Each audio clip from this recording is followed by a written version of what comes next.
जांभेकासरी news, तुमच्या गावचा आवाज. चर्चाही होणार आहे.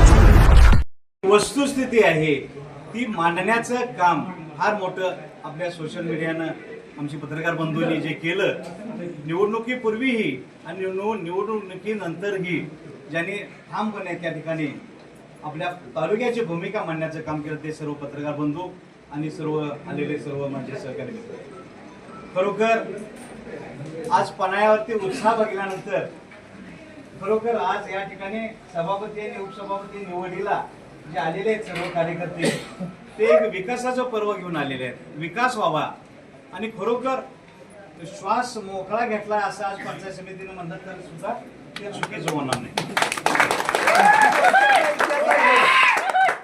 फक्त मला या ठिकाणी एवढीच विनंती करायची आहे की तुम्ही निवडून गेलं म्हणजे आज काम संपलं नाही आमचं.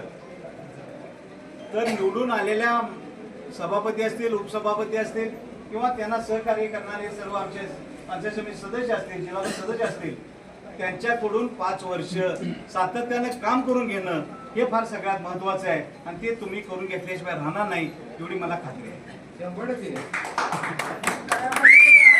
आज आपल्या डॉक्टर साहेबांनी, नरके साहेबांनी आपल्या भाषणामध्ये सांगितलं, ते काय खोटं नाही, की सर्वात महत्वाचे जर असेल तर आरोग्य सेवा, शिक्षणाची व्यवस्था व्यवस्थित पाहिजे, पाण्याची व्यवस्था चांगली पाहिजे.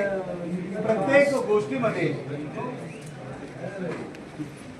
कृषी खात्यामध्ये सुद्धा त्या ठिकाणी ज्या काही अडीअडचणी असतील ते निश्चितपणे तुमच्या आमचे सर्वांचे लाडके नेते आज अधिवेशनामुळं या तालुक्याचे करवीरचे आमदार आदरणीय नरके साहेबांना आम्ही फोनवरून, नरके साहेबांनी, मी आणि डॉक्टर साहेबांनी त्या ठिकाणी म्हणून शब्द घेतलेला आहे की तुम्ही आज या ठिकाणी पाहिजे होता, कारण या यशामध्ये त्यांचा सिंहाचा वाटा आहे आणि आज नेमकं अधिवेशनामुळे ते या ठिकाणी उभा येऊ शकले नाहीत.